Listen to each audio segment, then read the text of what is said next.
Hello, everyone. Welcome back to another episode of Vegan Proteins Muscles by Brussels Radio. My name is Ben.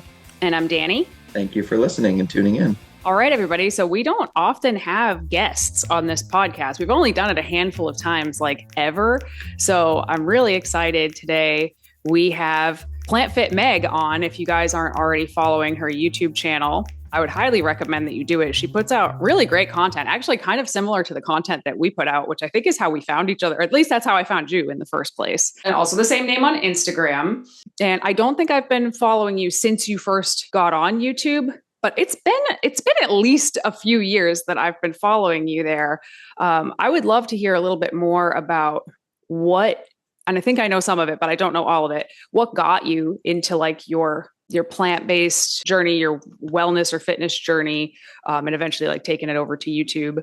And what are you doing now? Because I think we have a really interesting topic for you guys today, but I want to get a little backstory on Meg since you guys don't know her yet. Yeah, so thanks so much for having me on the podcast. I've been a big fan for a really long time, so it's really exciting to actually be here and be chatting with you, Danny and Ben, about this topic. So a little bit about me. I'll try not to go on and on forever because there's a lot, but I went vegan back in 2016, and I started out as it was a health situation and a health decision, first of all, and then made connections to the animals and the environment and beyond health after the fact. So back in 2016, I had been cancer-free for a decade, and I was also a new mom, and I was just kind of struggling, kind of not feeling great. I was surviving, but not thriving. And I was just like, something's got to change. Like, I've got to do something here. I've got to fix my health. I've got to do something. And we were trying to decide what to feed our little one. And so all these things kind of coming together in my head and doing some research and what's the best, healthiest diet. And then getting into documentaries. I sometimes joke that Netflix turned me vegan because I started watching like Forks Over Knives and other documentaries that were out at that time, Veggicated, Fat, Sick, and Nearly Dead, things like that. And just getting a lot more information about eating a plant-based diet and doing it in a really healthy way. So I started doing that. And I went vegan overnight, and I don't recommend that for everybody. It's not for everyone for sure, but that was my decision. And I just felt really strongly that I wanted to give it a go and see where it took me. And where it took me was I lost 80 pounds and I really regained my health. I still have had health issues up and down, but I had great improvements with my endometriosis and my asthma. I used to have chronic pain and chronic fatigue that was undiagnosed, and the doctors were just like, everything looks normal. We don't know. And that went away completely. So I really was in a much better place. And then the pandemic happened in 2020, and I was at home with my little guy, and he was doing school from home, and it was busy and chaotic. But I also had time to sort of reflect, and I decided that I wanted to start my channel and share my journey, share what I'd learned. And then I became a coach about a year after that. And so like working with people and learning and just sharing my adventures, I guess, with plant-based living and losing the weight and being successful with that. And then now moving into 2025, I've gotten into bodybuilding. So that's like a new adventure for me and a new exciting avenue, a new chapter. And I'm really excited to continue to get into that more and to potentially compete next year or the year after. Awesome. So I think I've seen you like featured on Forks Over Knives. Is that right? Yeah. I was in their magazine a couple years ago. It was I think, summer 2022 issue, if I'm not mistaken. And I've also been featured on the website as well. Awesome. Yeah, I think that might be how I found you initially. But I must have started following you shortly after you started, because I remember it was right when I moved into this house, and that was 2021. So since when you started online. So actually, it sounds like we have kind of similar. Well, I started for animal rights reasons, but the same thing happened. Like I was just like, whoa, I got way healthier, and then found bodybuilding later. So I didn't mention this before, but Meg is also one of Ben's clients, which is how this whole conversation started in the first place. What got you interested in like lifting and bodybuilding in the first place? And maybe you guys can talk a little bit about how that has kind of morphed what you've been doing. Yeah, was taking classes at the gym, and I was doing strength training classes there. And I felt really strong and really empowered. And I was like, this is really cool. And then I thought, I want to venture onto the gym floor, but I'm scared. I don't know what to do. I feel like I'm going to make a mistake. I'm going to hurt myself. I'm going to make a fool out of myself. Like, I just don't. That's a scary place. I've never been there. There's tons of big bros, big dudes there, just like wandering around. And so this was back, 2019. So I decided I'd hire a personal trainer at that point. So I hired a trainer, and she got me into like, this is how to do the things safely. This is how to, and some of it I already knew. Like I'm a trained fitness instructor, so I had some background in it, but in terms of being on the floor and being comfortable there and kind of just doing the thing and showing up, that was really helpful to have a trainer. And she became one of my really good friends too. So that's really cool. And then the pandemic happened and things were weird. And so I was lifting on and off for quite a while. And I had big health issues last year where I had to have surgery, and I was out of the gym for a full year. And then in January, I decided, hey, I'm turning 40 this year and I want to really mark the occasion. I think I want to do a photo shoot or something to really like mark the occasion. And I started thinking more about, maybe I'm selling myself short thinking that I can't do bodybuilding, or that I don't have the genetics, or that I not capable. And I thought it'd be really cool to hire a coach now, so that I have someone who could get to know me and help me through getting into my photo shoot date, I guess. And then also beyond that, getting into the more competitive bodybuilding sphere and that whole new world. Awesome. Ben, do you want to talk a little bit about like how, like the sort of stuff that you guys have implemented to do that? And then we'll get into the actual topic, because I think that's really like the most interesting part. Yeah. So with Meg coming to Vegan Proteins for coaching and her being a coach herself, she has a lot of stuff down pat already coming in. So it's not as though I'm needing to completely overhaul and re-educate her on lots of stuff. Like, she has the education. I think that actually is a common misconception about people who receive coaching or, go through a bodybuilding prep, is that they maybe don't have the knowledge. Of course, there might be some areas where maybe it's a little bit more niche and they need some education or pointers there. But oftentimes it's more so having somebody who then takes the information and says, okay, this is what we're going to do for you, and really narrowing down that individualized approach. And I think also just the fact that you don't have to be second guessing yourself. Am I doing it the right way? Am I wasting my time? Is this, what bodybuilders are meant to do, especially kind of going into that more hyper specialized, sport or pursuit.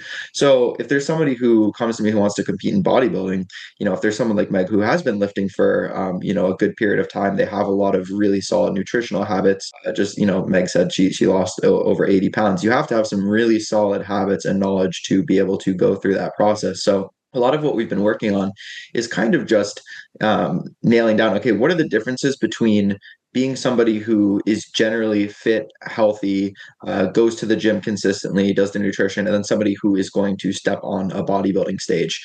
And I think that there's part of that is like the actual practical implementation of that. Okay, so structuring a training program to fit your specific needs. If you're competing in a certain category, that's going to influence the allocation of resources there. So are we training more kind of towards lower body, upper body? What are our exercises? All of that. There's also nutritional periodization. So experimenting with high days and low days, setting up your cardio, your steps. These are all kind of some of the practical elements where it's helpful to have a coach who can just say, hey, this is what we're doing. We're going to assess our progress every 4 weeks or every few months, and see how we're doing and make adjustments. And so a large part of it is just mapping out that timeline and saying, okay, if we want to be here at a certain point, okay, maybe we're not married to that timeline, but this is generally what I'm thinking and taking through a phasic approach there. But a lot of it is also the mental work that comes into being a bodybuilder. And part of that is the identity. And this is going to be, I think, a large part of what we're going to talk about today is identifying as a bodybuilder. What does that mean? What do you observe when you think of the term bodybuilder? Do you think of, Arnold and pumping iron? Do you think of people at your gym? Do you think of whatever our experiences, our shape, that the definition of that term, and then coming to identify yourself as that. Can I call myself a bodybuilder if I haven't actually stepped on a stage yet? What's the difference between maybe a quote unquote competitive versus recreational bodybuilder? And I think a lot of it is kind of just coming into your own and finding, why do I want to compete? Why is that meaningful for me? And what do I want to get out of the process? Am I trying to be one of the best in the world and be a pro and do all this, or am I just trying to have that experience and feel proud of what I've been able to accomplish at the end of it? So I think that's been a lot of the conversations that Meg and I have been having, is kind of figuring out, okay, why is this journey important to you? What do you want to get out of it? And then implementing the practical side of things in order to try to have a certain timeline and have that kind of mapped out. So again, a lot of it, if I have somebody who's coming to me who wants to maybe compete eventually, they don't know, maybe like 3-5 years in the future, a lot of what I'm doing at first is kind of that scaffolding, which I'm building on after that. But Meg has kind of built a lot of that foundation already. So now we're able to kind of get a closer idea of what that timeline is going to look like for her, and start working towards that. That's awesome. It is so valuable to have taken the time to build that, like you said, scaffolding beforehand, because so many people come to us and they're like, I'm ready to compete. And then you start talking to them and you're like, oh, no, no, not yet. So I really think it's wonderful that you've put in that work, and then also recognize like maybe there's more work to put in there too. But I think the part we're going to talk about the most today is actually going to be a lot of the mental stuff that Ben was just talking about. Basically this idea of, can you simultaneously want to change your body, but also like kind of love and accept your body where it is at the same time? And it's a question that I've thought about a lot, talked about a lot. But I feel like there's always more to say on this particular topic. So I'd love to just get your like initial take on that question, Meg. Yeah, I think it is possible to love and accept yourself and want to change. I think you can hold those two truths at once. I think way back in the day, in the past, I didn't think that was possible. I thought you sort of had to hate yourself into change, and you had to want it so desperately that you would do anything to make change, and you'd sacrifice anything, sacrifice your health, like go to any degree, to any length. But in going through my weight loss process and that whole adventure, which, takes time and energy and consistency, I really tried to love myself through it as I was going through it. And in achieving my weight loss goal, even though I didn't really have a weight loss goal, I didn't know where I would end up, but in kind of getting into that smaller body shape and body frame, you realize, oh, there's still things about myself that I would like to change, or I would like to, do differently or learn. And so I think it's definitely possible to love and accept yourself and still want to make some changes, and to do that in a really compassionate way. I don't think it's easy, though. I think it's easier said than done. It takes a lot of practice and a lot of thought and a lot of mindfulness and a lot of awareness. It's not just like, oh, yeah, it's easy, you could do it, sunshine and rainbows. It's, it takes some effort to get to that point. I always joke that like nobody got into bodybuilding because they loved their body. Like, I mean, it's kind of a joke, but it's also kind of true. I think a lot of people get into bodybuilding because they are unhappy with their body. And even though there's like this weird thing with bodybuilding where like once you get into it, you're almost kind of like never satisfied with where your body is at, but also going through all of those different like body phases for me actually taught me to maybe not always like have big stars in my eyes when I see my physique, but it taught me to like appreciate where my body is at all the different phases. And I think a lot of people confuse like self-acceptance and self-love, if you want to call it that, with actually always loving what you see all the time. And I don't think that those are necessarily the same thing. Yeah, I think even as you're working to love and accept yourself, you're human. You're going to have days where, oh, I wish this part of me was different, or I wish I could change that. I wish I could snap my fingers and make my scars go away, or whatever it is, right? So I don't think it's ever perfect. I think it's a practice. It's something that you're always continuously sort of working on and working to improve. How about you, Ben? Because you just like, you've recently been kind of all across the spectrum. Like, how do you feel about all that? When I think back to before I started getting into working out and paying attention to what I was putting in my body and all of that, I think that my body image and my self image back then was a lot less healthy than it is now. And what spurred me to make a change wasn't necessarily the fact that I was displeased with my body. It was actually more of just an experiment as part of the learning process of looking more into exercise science and how to apply that practically. And so I kind of was just treating myself as a little bit of an experiment. But then as I started to notice these changes, like, oh, wow, it is possible for me to see my abdominal muscles. That's pretty cool. Okay. And that kind of hooked me in there. And I would say then for the first couple years of everything I was doing with fitness and trying to change my body, it probably got to the point where then it was actually a little bit more unhealthy than it was at the start when I wasn't really thinking about it. Like before I got into it, it would be, yeah, I don't really want to take off my shirt at the beach or at the pool, or I don't really love how clothes fit me, but it wasn't something that I necessarily thought about all the time. I would think about it sometimes, but it wasn't something that was really dominating my life.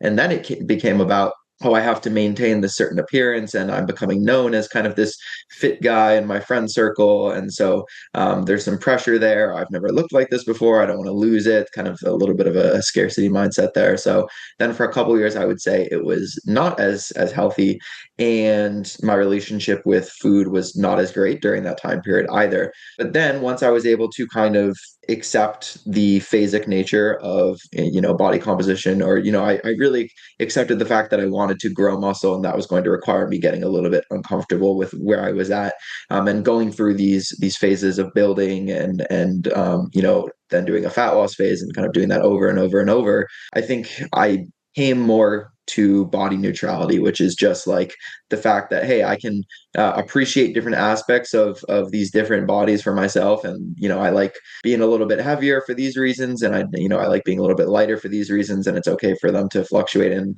maybe I have a preference between those two, but it's not like, hey, at one of these things, I feel terrible about myself. And at one of these things, I feel really good about myself. And it's kind of dependent on that, because there are people who get into working out and they think, okay, once I get this, I'm going to be happy and it's going to fix all my issues. And unfortunately, that is just not the case. And it can help with some things like, my confidence, my how I feel in clothing, like all of those things have improved over time. So that isn't to say that it can't improve your life. It certainly can and does for a lot of people, but it's not everything. And I would say that over time for myself, except when I'm at the extremes. So like if I'm in a contest prep, or like, rebounding after my competition, like those were times where certainly I did not have the best body image and feel the best about myself. But again, acknowledging that those are extremes, and usually in my day to day, and with the clients that I work with, it's not always, you're not always going to feel the same about yourself all the time. Like Meg said, there's going to be times where you kind of, that sort of fluctuates. But I would say the general trajectory has been just feeling a little bit more neutrally. And touching on what you said, Danny, about like, bodybuilding, you're always kind of trying to nitpick and improve, like, can I do this or that better? For me, that's actually an exciting part of the process. And like viewing it as a sculptor, I really like that analogy of where, hey, I want to put a little bit more clay on that sculpture here. So I'm going to train a little bit more, my delts or my quads or something like that. Like that's actually the fun part of bodybuilding for me, and not feeling like, hey, I need to do this because if I don't get bigger shoulders, I'm going to feel terrible about myself. It's just like, hey, it would be cool to see if I can, transform my physique in this way over time. And I enjoy a lot of these habits that I do anyway. So let's just see what happens. Yeah. I think part of what you just said is like not having, that, let's say, building of, let's say, delts or something. Like you're saying, oh, I want to put a little more clay on that structure. That would be neat to see. I think a lot of people are like, I have to do this or I suck or I'm a failure, and I think that's the real difference is if you can, I feel like at least cognitively kind of separate who you are from your body, because I actually don't necessarily know if we can all just like make that decision and do it emotionally. So I have this thing just in my life in general where I'm like, yeah, logically, I know this doesn't make any sense, but emotionally, I can't like change the way that feels. But I still think if you can get there logically, then at least you can kind of like fact check yourself a little bit. But I'm curious, I know you just said like when you got into fitness, you kind of got more like sort of obsessive about how you looked and changing it. I had the same experience, whereas the more I got into fitness in the beginning, almost the more stressed out I became about it. Like checking how things looked like every day. And I had, it had to get kind of bad before it got better, I feel like. And I'm curious if you had that experience also, Meg. Not really, to be honest. I think in getting into fitness, I felt really empowered and really like, oh, I can lift heavy shit. Like I can do cool stuff. Like I can do things that I never did before or that I never thought I could do or never tried or I was afraid. And I just got into doing these things and experimenting. And anytime that I wanted to do something, it was like, okay, I'm feeling this fear, but I want to do the thing.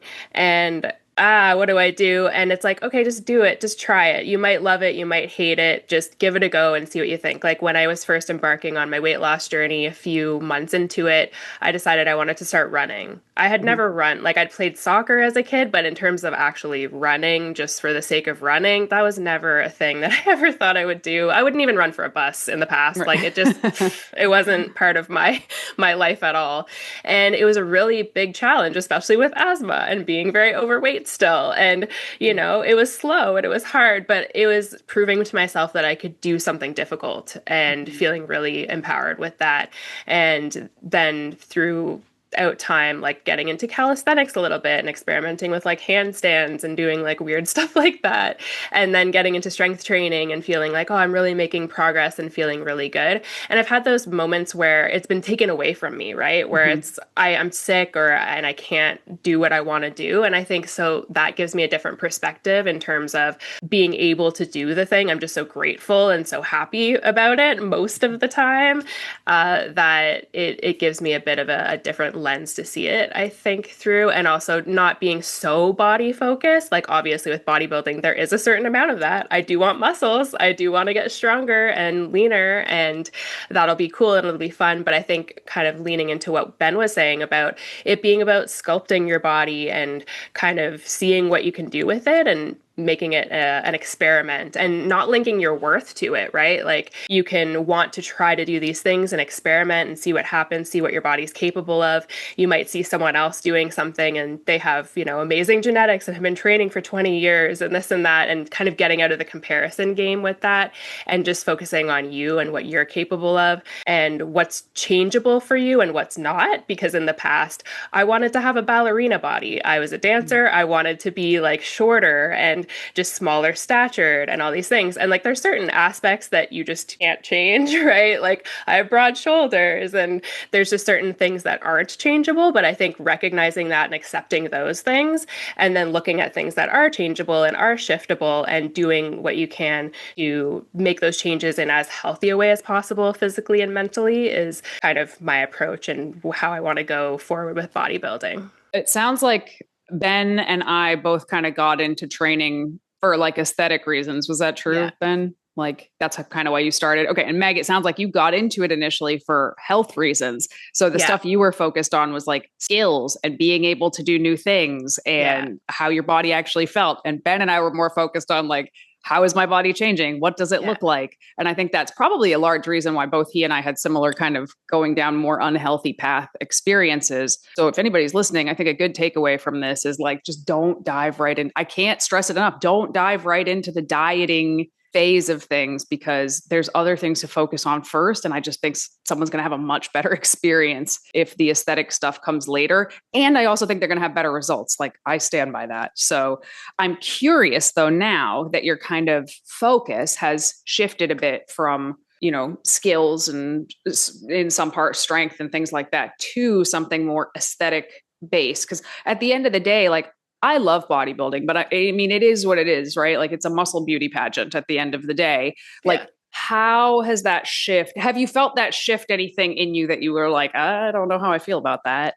I think initially, like I saw one of my friends, my personal trainer buddy who became my good friend Charity, she was in a bodybuilding show a couple of years ago and I went to see her and I was literally just in the audience, scoping it out, cheering her on, like, yeah, you go girl. And I kind of wondered at that point, like, is that something I could do? And she was like, yeah, if you could do it, you could totally do it. And I'm like, I don't know if I have the discipline. I don't know if but it's always been something that like since that point that I've sort of had in the back of my mind and questioned and wondered about. And then I went to see a show more recently and it was like from a totally different lens of like, Oh, okay. Like I was kind of scoping out like who has different like strengths and weaknesses in different areas and like what their performance quality is and all these other aspects. And so I don't remember what the original question was, but Just if you felt different, like focusing on, have you felt different about yourself at all by focusing on like more aesthetic based outcomes than you have been previously? I don't think so. I think because I have sort of separated myself from it in a way, kind of like what you were saying, where you sort of can take a step back and sort of look at it more objectively. Like, yes, it's my body and I live in it, of course, but at the same time, it's for the sake of a sport and for the sake of athletics and just to experiment and see what my body can do aesthetically at this point, now that I've gotten into like a healthy situation and a healthy body. It's like, oh, well, maybe I could do more with aesthetics than I thought I could. Because in the past, it just hasn't been much of a focus in terms of like since I started my health journey, at least. And I think aesthetics are always kind of a part of it. I don't want it to seem like I've never cared about the way I look or something like that, because I think that's completely unrealistic. I think we all live in the world. We all have, media and social media. And, so to a certain extent, aesthetics are always kind of a part of the conversation or a part of the thought process. But I think it's just been so in the back of my head in the past. And now it's like more in the forefront. But I think looking at it from the viewpoint of this is an experiment to see what I'm capable of and what I can do in this sport, rather than like, I must look a certain way, I must fit a certain mold or it'll be terrible and, the end of the world. I have a question actually for you, Ben, that I just thought of while you were talking, Meg. So Ben has been leaner than probably 99 point something percent of humans will ever be in their entire life. And I feel like there's something towards the end of an appropriate contest prep. And maybe this is outside the scope of what we're talking about, because this is contest prep specific versus just changing your body because you want to. There's something about that final leg of a contest prep that I find most people would say it's just like punishing, like it's just self-punishment at the end. And I'm trying in my brain to rectify this idea of like, no, I like myself as I am, but also, in this final leg, I'm doing all this really extreme kind of stuff and almost kind of fighting your body at the end to get every last bit. And like, how do you like mentally sort of rectify those two things? I think it actually ties into something that I wanted to reflect on from what both of you just said. And I think that is the more that you can view bodybuilding or the process of body recomposition, changing your body as just a process and separating yourself from the outcome. It's almost like I'm trying to I've been thinking about like, how am I going to analogize this? But it's almost like, okay, let's say you have a track athlete who they compete in the 400 meter, and all this time, everything that they're doing with their nutrition, their training, it's leading up to this one day where the only thing that they are focused on is their 400-meter time and how they can do that. And it's almost like if you can turn bodybuilding or, body recomposition into that thing where it's like, okay, I'm not thinking about the whole time, like, okay, how is my body today? How is my body tomorrow? Like, how is my body now? And constantly thinking about it, but just doing the things that are going to lead to the result that you want, and then being as separate as you can from that outcome of how your body is then changing, which of course is so hard because we live in our bodies and we see ourselves all the time and we feel these things. So it's so difficult. That's why bodybuilding is such a unique sport compared to other things. It's not actually, the day itself, the competition is like, and I think that's what's important as well, is like realizing that when you step on stage, it is for 5 minutes, and your single goal for all these months leading up and years leading up to it is just like these 5 minutes that you have on stage. And I also think that's why, not even focusing on how you place at the show, because there's so many factors that go into that, from, how did your peak go, who's there on the day, all of these things can impact that. And just saying like, am I proud of the way that I carried myself through this process, regardless of what the outcome was. So when I think about getting into those final stages of contest prep, it's really, I think for me, it's about like, okay, I know that I've worked this hard to get to the point where I am at this point. You kind of just have to grit your teeth and see it through and understand that, yeah, what I'm doing right now is in no way healthy, and it is actually a little bit self-punishing. And like, it's at the end of the day, I think it is about like, okay, can I find that I have like new limits when it comes to what I can do mentally. And then I've just heard so many times people going through like a bodybuilding competition prep, and after that realizing like, hey, I can do so much more than I thought I could do, and that is a really empowering thing. So even if those last couple weeks are so hard and you're really, gritting your teeth to get through it, and you're not like taking care of your body or honoring your body's signals. You're doing the complete opposite of that. But understanding that it's for a purpose, it's for a specific, one day, 5 or 10 minutes on stage. And what comes after that, that feeling of accomplishment of, hey, I was able to do this hard thing that I didn't think I could. I think that is really where the reward comes in, and not, okay, how did I look on stage, or, how did I look at the end of the process? It's all the things that were part of getting to that point that becomes kind of the reward. I have another follow-up question. So, okay, we just talked about like how, what's the best way to word this? We just talked about how like when you're kind of ways to stay kind of like level-headed about accepting yourself while also working towards like positive change, right? Change that you want aesthetically. But once you have achieved that, right, there's this whole phase after you reach the like shredded part of your journey or the really lean part of your journey where like you have to let it go. And I can only speak for myself. I find that's way harder to like be loving and accepting of myself when it's changing in a way that like, that's not like aesthetically my favorite look. I find that for me personally, it is harder for me to separate myself from my body in that particular phase. And I know, Meg, you said like there have been periods where like you haven't been able to train at all, or like you got sick or the pandemic was crazy. So I assume your body too changed in a way that you were not like super thrilled with. For both of you guys, was that what was that like? Meg, you can go ahead and you can go first. Yeah, I think it's hard when you don't have control. Like if you feel like you maybe had a good maybe I'll talk about this situation when I couldn't be in the gym for a year because my endometriosis flared up to the point where I needed surgery, and I was basically waiting for a surgery date, and it took a while. So I was basically on pain medication, very foggy, like not able to do activity the way I had previously. And that's really challenging when you feel like that control or that power is kind of taken away from you. And you do see your body start to change, and it's discouraging. It can be really frustrating. And I think what helped me sort of through that was focusing on what I did have control over and what I could do. So I could focus more on my nutrition. And even if I didn't have a lot of energy to make meals, I could still do things that were like really simple and just kind of go to basic nutrition. And I could walk. Like when I got into physiotherapy, she sort of said, hey, you might be able to do a little more than you've been doing. And I was almost afraid to move at that point because I was in so much pain all the time that I was just like, I don't want to make it worse.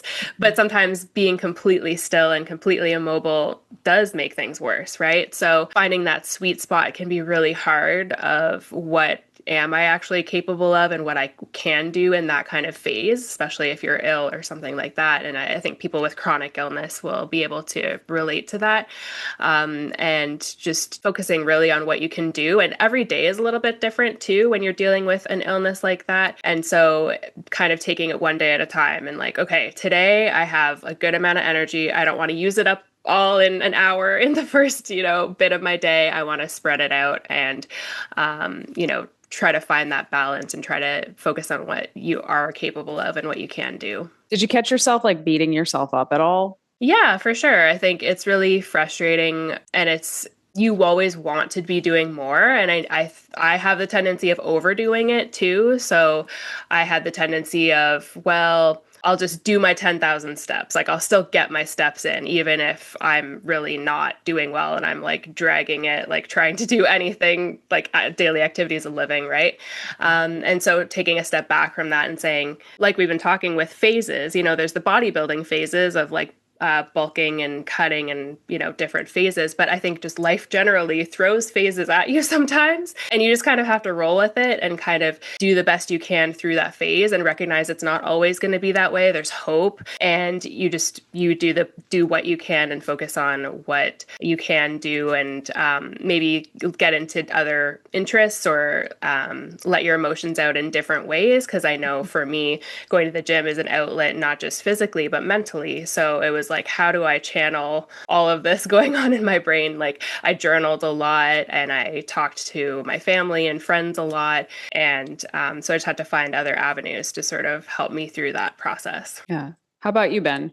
Some awesome things to reflect on based on what Meg just said. And I think one of the reasons that one of the things I've said to Meg is that I think she has a really good mentality and mindset towards bodybuilding, because what bodybuilders struggle with is this kind of all or nothing. Like, I'm either pushing myself 100% or I'm doing nothing. And another common trait in successful bodybuilders is the ability to go there and push themselves really hard. But usually what a coach wants to see is somebody who, yes, they can go there, but they're also okay with taking a step back if it's the right thing to do. And it's a hard skill to learn. Like you said, Meg, you've kind of learned over time, okay, as much as I want to do those 10,000 steps or go to the gym, I know it's going to backfire if I do that. So I'm going to understand that there are times where I'm not going to want to push that I should, but there are also times that I am going to want to push and I shouldn't.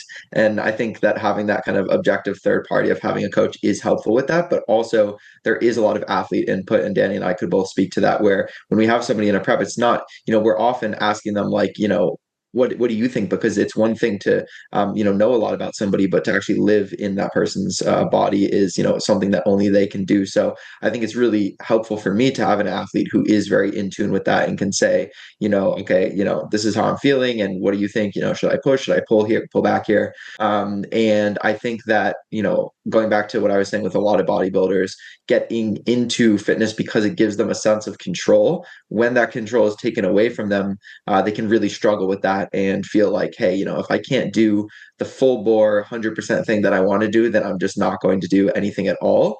And that, that's difficult, because that doesn't leave any room for nuance and room for, maybe slower improvement, as opposed to, okay, I'm just going to give it my all the time. And I know, Danny, you had asked kind of initially, can you remind me of your question? Because I had something on that. So like when your body is moving in a direction that you don't love aesthetically, whether it's like not by choice, which is what was happening with Meg, or, post competition, it's kind of by choice, kind of by necessity. But how did you deal with that? And that's what I wanted to speak on there. I think the reason why it's often very difficult for folks is because if they get in shape for a bodybuilding competition, they can recognize and understand, okay, I did this, like everything that I did leading up to this point, the cardio that I did, the steps, the training, the nutrition, like I put in this input and I got this result. Like I got this leanness. And then when it starts to go the other way, now that you're gaining back some weight, it's like almost implicitly you feel like you have failed somehow, or it's some lack of self-discipline or control or something like that. And I just did all this work to get this result, and now I'm going the opposite direction. So that must mean that something is wrong, or I'm doing something incorrectly. And again, you really have to, be able to think about it as, okay, I'm competing in this sport, and it's just for this one day. Like that is the purpose of this, and nothing else. And that doesn't mean, again, that it's easy. Like going the opposite direction and seeing, there's some things that you might appreciate about being that lean, but most of the time, there's a lot of things you don't. And so I try to get people to lean into like the positive aspects of that phase, and try to take some of the focus away from body composition, because it's going to, if they do want to eventually compete again in the future, it's going to be a while. So let's shift that focus for now in terms of how you feel. So when you're prepping for a show, you kind of have to put away how you feel and just focus on on doing the thing and executing, and it's more about how you look. But it's almost the opposite after a prep. You need to not focus as much on how you look and really lean into how you feel and getting back to a sense of normalcy. And I know, Danny, we had a conversation the other day about aspects of that kind of phase that can be even more difficult because when you have people around you, they're going to notice those things. And that can be hard too. Not the fact that, probably most of them don't really care and they kind of understand, but it's really like, I know you were talking about feeling the need to explain yourself to everybody, like, no, I'm doing this on purpose. Like I haven't kind of let myself go, sort of thing. Do you want to touch on that? Yeah, it was actually just as you were talking, I was thinking about exactly that. Like, oh, this would be so easy if just like nobody had eyes. Like, like if coming out of a contest prep would be awesome if nobody could see anybody, because you would just be like feeling better and performing better and sleeping better every single day. So why is it so hard? One, we have our own judgments of ourselves, which I think can be harsh enough. But then whether people care or not, like they do have eyes, they can see you, and they're probably noticing that your body is changing like pretty quickly, I would say, for most of us after a show. And a lot of people, well-intentioned or not, like have something to say about it. And I think maybe that's more towards women than men. I don't know. I'm not sure actually. But it puts you in this position where you feel like you're being perceived as some kind of a failure, which maybe you are, maybe you're not, you don't really know. But if you feel that way, yeah, you can feel like you have to explain yourself. Like these people at the gym that you see every day just watched you turn into the freakiest looking, lean, shredded thing for the last 6 months. And all of a sudden it's like 6-8 weeks later and you look like you never did that at all, and it can give you a bit of whiplash. For myself, again, logically, I can be like, I'm doing this on purpose. I know exactly how my body is going to change and I'm okay with it logically. But emotionally, sometimes it can still feel like some days it's just too much. I don't want to have that conversation with myself back and forth. So I'm like a big fan of just throwing on a hoodie and like not looking at myself. Like I just spent months looking at myself, scrutinizing over how certain things look. And that's like, now I don't want to look anymore. And it's not because I hate myself. That's the thing where I think people get like, oh, she's hiding now. Or I know, Ben, you also are into the big oversized clothing right now. Like, oh, Ben's hiding. No, I don't even think that's it. It can be a comfort thing. It can be I don't have the headspace to like mentally suss this out right now. So I'm going to do this. It can be so many different things that don't mean I hate myself. It just might mean like I don't want to do this 24/7 for the next couple of months until I kind of settle into a place where I'm comfortable and my body feels normalized again. Cause that can take months and months and months for your body to feel normal. I don't know. I don't have like a very specific answer to this, but I feel like even though it's still, I think, I haven't done it in years, but if I were to go through it again, like I know it would still be very uncomfortable for me, like emotionally, even though like I'm okay with it mentally. So yeah, if anybody knows how to bridge that gap and just like make themselves feel different things, let me know. Yeah, it sounds like it's a process. Like it sounds like it's just not just physically on your body, like it's obviously there's a lot physically that goes into bodybuilding and bodybuilding prep and competing, but also mentally and the mental side of things. And that needs attention too, right? And so kind of coming out of prep, and obviously I've never experienced it. So I'd love to hear more about you guys, your thoughts on body image related to competing specifically. But it sounds like there's a lot of mental work that needs done and addressed. And I think maybe that side of it isn't as focused on perhaps as much. And so a lot of like people, obviously they do have eyes and they see, the physical changes, but they can't see what's going on internally. And they have no idea, unless you share that with them, what is going on internally. And it must be really challenging to see yourself in this super like lean, super strong, super, with the tan and the hair and all this stuff. Oh yeah. You're getting more body fat and your tan is fading at the same time. Yeah. Worst. Yeah. And it must be really challenging. It must be really, really difficult to come out of that. And I think if, as a new competitor and someone going into bodybuilding, if I can try to mentally prepare, obviously I won't be prepared for everything because it's impossible to be prepared for any eventuality. But if I can sort of know that that's a really big challenge and know that mentally that's incredibly difficult on your body image and how you feel about yourself, maybe I can prepare myself somewhat for, doing it in a healthier way and feeling better about the phases and the processes as I'm going through and, coming out of a prep as well. So to one thing was like the reason I feel the need to sort of explain myself when I'm gaining weight, and I don't do it as much anymore, but I actually think it's really important, not for me specifically, although that's nice, but also because I just don't think people understand that bodybuilders don't look like that all the time. Mm-hmm. And when you teach people that, hopefully it helps them maybe not do that same thing to somebody else. But the other thing that I have found, as somebody who's done, I think 5 contest preps, like 5 years worth of contest preps, I find that so much of bodybuilding and the stuff that we like, the big picture stuff that we learn in bodybuilding is like hindsight. It's when you're in the thick of it, it's like it can feel really overwhelming in both positive and negative ways. But then once you have like 6 months or a year or several preps built up, you can look back, and that is where you're able to find the appreciation for all of the different phases.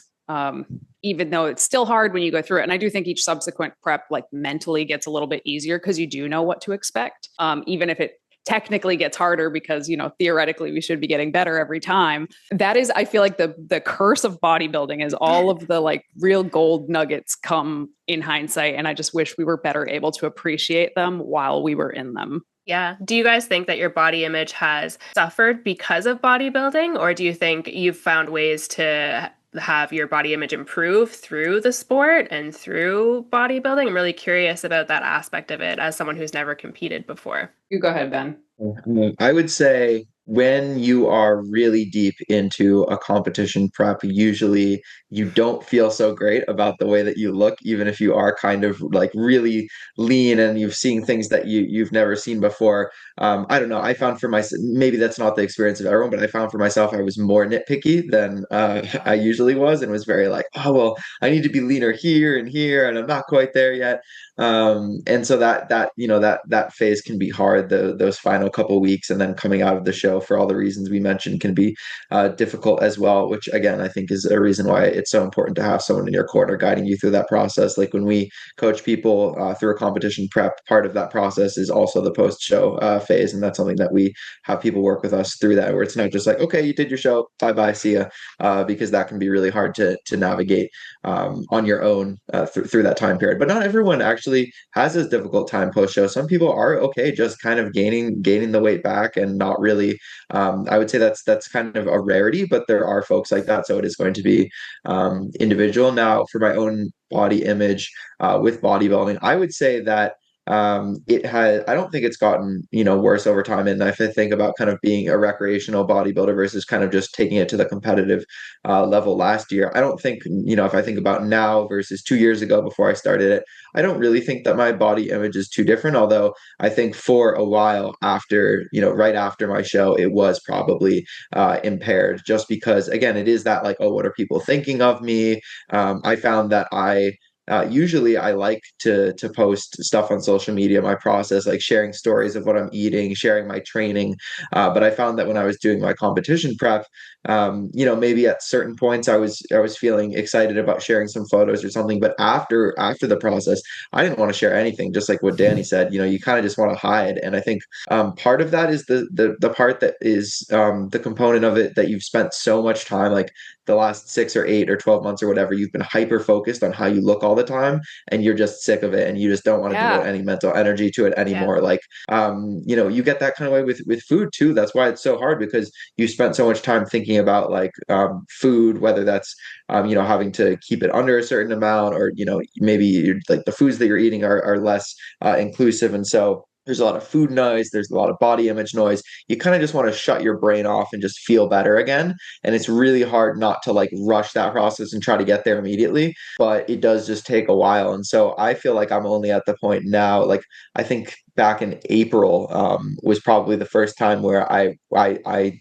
felt normal again after my competition, and I shut off my season back in end of August, beginning of September. So September, like that's like 7 or 8 months or whatever until I really felt normal again, and wanted to actually, share my process again, and share what I was doing and being excited about that. So I think it will kind of ebb and flow, and you'll go through phases of maybe feeling, more like you want to share things, or feeling, better, or maybe not so good about, your body image. But I would say overall, I think it has improved, and it's been empowering to know that, hey, if I make something a consistent habit in my life, then I'm going to get a result from that. And, maybe it's what I expect, maybe it's not what I expect, but it's at least empowering to know that, hey, I can, I do have the power to change things if I am just kind of consistent with this practice over time.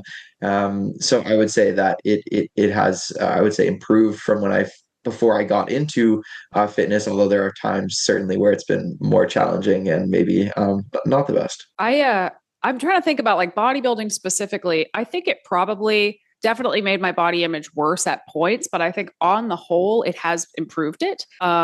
Again, because of that appreciation for my body at all these different points, because I feel like you can't really have one without the other.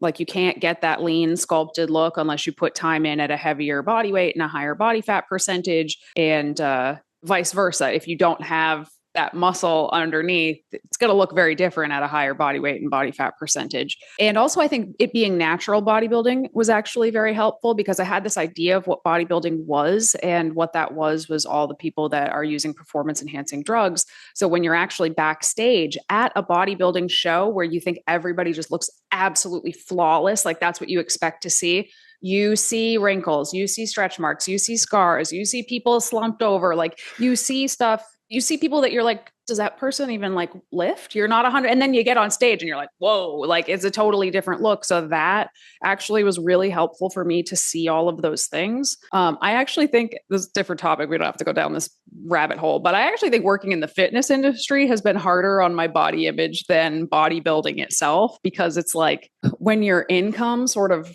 depends on partially what you look like, then your image is literally tied to your worth. And like, that's really hard to sort of, and it's like, you don't want other people, I don't want other people to feel that way. So it's like, you're kind of trying to teach people that your body is not like the way your body looks is not the only thing that matters, but also I have to make sure my body still stays within these parameters, or, I can't pay my mortgage. Like that's actually been that's been kind of a mind F for, I'm not going to swear like that on the podcast, but kind of, and I know you guys are both coaches as well, so I don't know if you've experienced that at all, either of you. Yeah, I don't think I have, just because in my realm, it's more lifestyle based and like helping people transition into eating plant-based or eating more plants and going vegan.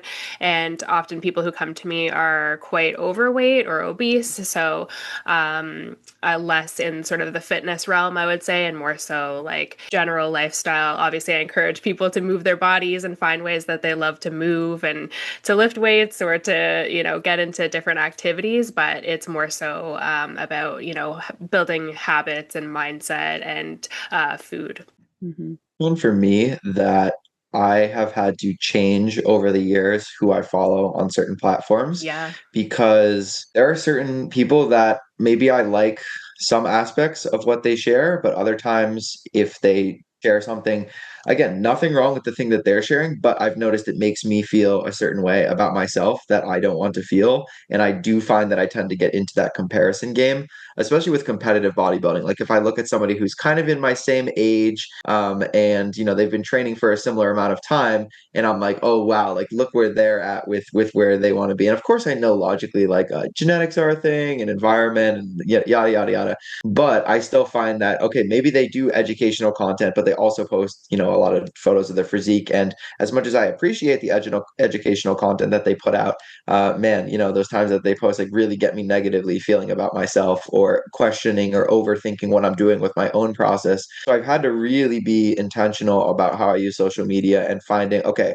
consistently like auditing the people that I follow. How do these people make me feel about myself and my own process? Am I following just friends? Am I following, people that I look up to? Am I following stuff for education? And just trying to curate it more towards when I interact with this profile or with this person, how does that make me feel? And does it improve my overall life quality? And looking at it that way. So I find, I do struggle, especially if I view someone who's kind of in a similar, at least in my mind, position to myself. And I feel like I am, lesser than them in some way. That can be really tough. And just just saying, you know what, it's okay for me not to follow this person. There's tons of people out there that I can follow who are doing similar things. And that I can, just focus on myself and my own process. So of course, trying to up level and, make sure that I'm being informed, but not getting too kind of bogged down in playing that game. Have Yeah, you I think done that's a that at really all? good point. Yeah, I think that's a really good point about social media and how long you're on social media, how long that infinite scroll could just go forever. You can get totally lost in it. So I think setting limits on the timeline of, how much time you're taking doing that and keeping track of it, because sometimes you don't even realize how much time you're losing in a day or in a week. And especially if you work on social media as well, like if you're posting things, but then you're also scrolling, you can get kind of caught up in it. And yeah, I think that's a great point to really curate your feed and to, really check in with yourself. Like, is this helpful to me? Is this harmful to me? Or is it just kind of neutral and fun and whatever? And following, people that are going to be uplifting or inspiring or helpful or educational or entertaining, but not the people who maybe have some good content, but are making you feel certain ways about yourself. So I guess I have a final question. All right, we'll start with Ben. If your physique never changed from where it is right now, how would you feel? Okay with it. It's interesting. It's like I wonder what my answer would be if you asked me when I was like in contest prep or something. Like I was like super lean. Like let's say I could maintain that like super lean physique for the rest of my life without like the physiological side effects or whatever. I actually wouldn't want to look like that. I think it would be like I think I would just feel weird about it, and I didn't like it. And then equally, maybe if you asked me when I was at my heaviest, that same question, I might be like, I don't know about that. So right now I'm kind of in that middle phase where it's like, I'm not super lean, but I'm also not at my heaviest. And I kind of have a good balance of like performing well in the gym. And, I like my body composition. So yeah, like right now, I feel like I could say yes to that. But also if there are different points in my journey in terms of my body composition where maybe that wouldn't be the case. So I think that, if I get to a point where I'm kind of, I guess like, content, like, yeah, if you ask me right now, I'd be okay with this. I guess maybe if I could pick, like, if you ask this question and say, assuming you could kind of pick some sort of body composition, that you would kind of settle at, yeah, I'd be okay with that. Like if I never put on any more muscle and I was kind of just where I was right now, I think I could still appreciate that. But it's hard because I do like that. I do like that aspect, like the striving for improvement, and like the idea of what is my potential and what can I achieve. That's really exciting and motivating to me. So I think that would be hard more than the actual like, oh, I don't like, I want to change my body because I don't like the amount of muscle that I have and I want to be bigger. I think the harder part would be like that feeling of, okay, I'm working towards something, I'm striving towards something. So feeling like that now, I wonder how I'm going to feel when I'm maybe, in my late 40s, early 50s, and I could say, okay, the amount of muscle I can put on from here on out is pretty much tapped out. And there's still a lot of people who are still doing that at a high level. And so I think it's interesting to talk to them and see their mindset behind that, and like, what keeps them still doing it. Something that I really like from Jeff Alberts, who works at a 3D Muscle Journey, is he talks about like fulfilling your current potential, like based on your current life circumstances, doing the best that you can, and that being kind of a level of satisfaction. Like maybe it's not your peak, but if you're doing the best that you can with your current situation, kind of like what you were talking about earlier, Meg, that you can kind of take some pride and satisfaction from that, regardless of where you are, which I really like. Yeah. How about you, Meg? If your physique never changed from here, Yeah. how would you feel about it? I think I'd be okay with it. I think I could be happy in this body, just existing and living life. And at the same time, kind of reflecting what Ben was saying, there's something really like engaging or like interesting about experimenting with your body in a way, and about like strength training and seeing muscles kind of pop and seeing things shift. And I find it really fascinating. I guess I'm just kind of a nerd, and I think it's just fun to kind of see that. And I think living a bodybuilding lifestyle, like I think a lot of people think of bodybuilding as the show, and it's the day, and it's the glitz and the glam and the whatever.